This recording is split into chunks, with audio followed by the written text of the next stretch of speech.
Welcome. This is David Boles, Human Meme.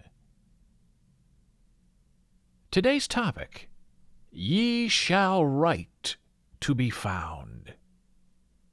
And a subtitle, By those who need to find ye. So putting it all together, ye shall write to be found by those who need to find ye. Okay then. Writing has always been called a fool's effort by those who do not understand the process and by those who probably do not write very well or very often. In America, as we have discussed before on this Human Meme podcast, success is often tied to how much money you make, and not the quality of your work or the percentage of you as a person who happens to be decent. No. In America, if you do not have a lot of money, you are a failure. And that failure includes your dreams and your friends and your lackadaisical upbringing. And if you have money, it doesn't matter if you're talentless or terrible. You have the means, often the inherited means, to buy your wishes and pay off your whims. You won't do any jail time because you can buy your way out of any trouble. Freedom isn't free. Freedom is paid for in attorney's fees. So these are all things we know, and realities that we accept. And a writer's work often outlives the life of the original author. And perhaps the authors were ahead of their time. Perhaps the authors were not ready to meet the world on the terms of the universe while they were living, and it was only in death that the world sped up enough to catch up to them enough and catch on to enough what was being shared.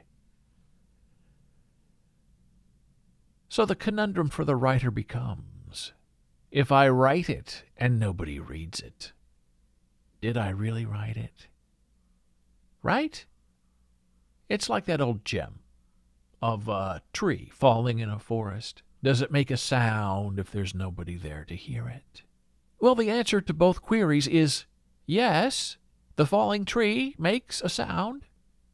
And yes, a book is written even if nobody reads it.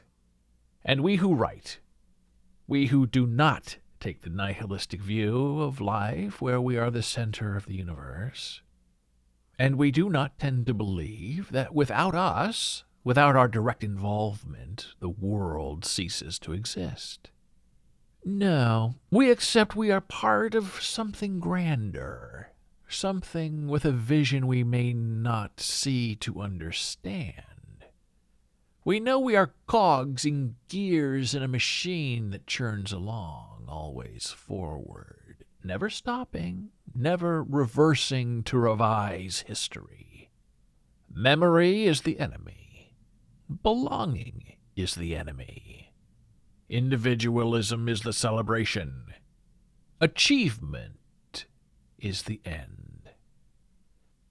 The successful writer puts forth their truth into the world every single day. And today, now, in our modern world, it is much friendlier and easier for the author to do that truth-telling than it was 50 years ago. Today, we can write and publish virtually and independently. We can have our works immediately indexed and available the world over within seconds. While not so long ago, you had to write and publish and share in person on paper and hope, hand to hand, mind to eye, that the ink would outlast the fire, and that everything you committed was not going to be lost to the ashes of a fiery sun. So yes, today you write, and you often wait.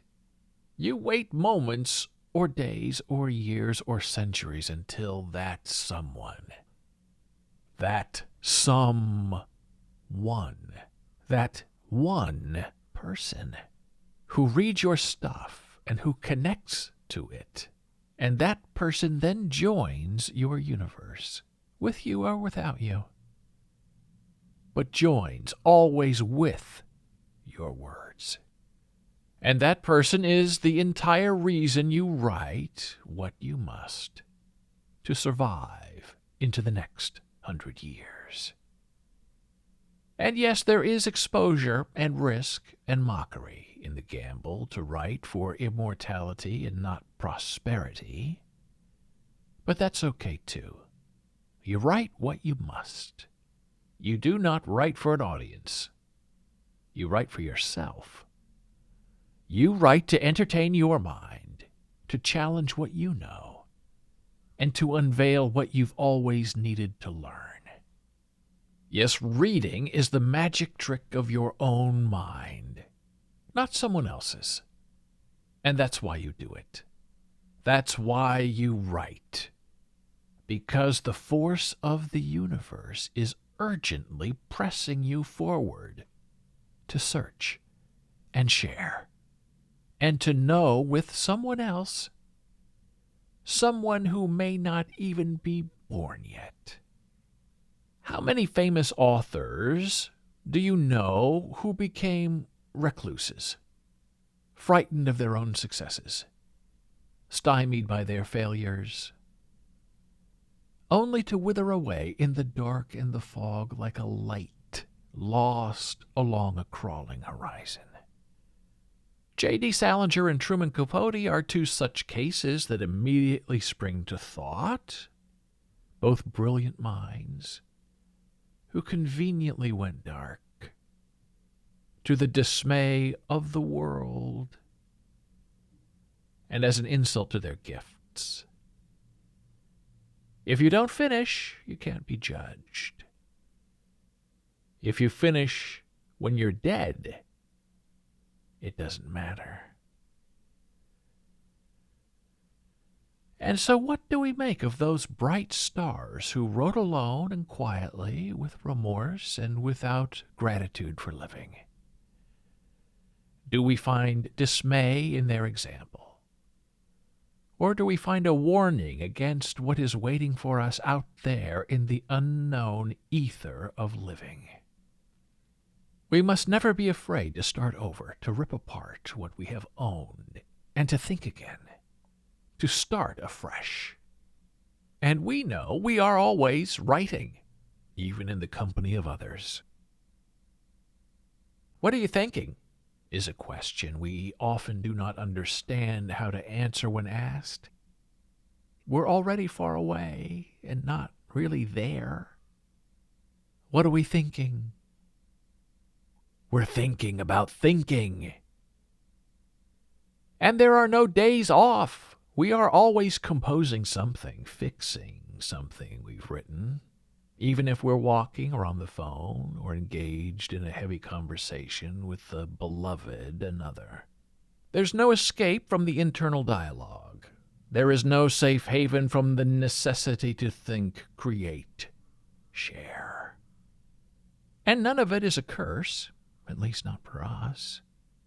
But it is often a curse for our family and friends, as we happily move along in our own spheres of understanding, trying to land upright on the exact truth, to weave the one thread of a nugget of understanding that ties it all together for us into one unified theory of beauty.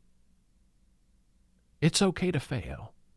It's okay to be stuck, fall down, get up, stretch, do something else, but always return to the Word. The Word will always lead you home, center you, bring you back to the familiar start of page 1. Line 1, word 1, first. Every day, put something out there to be found. every day. Allow someone to discover you, and you will never write alone again. And yes, the internet will find you.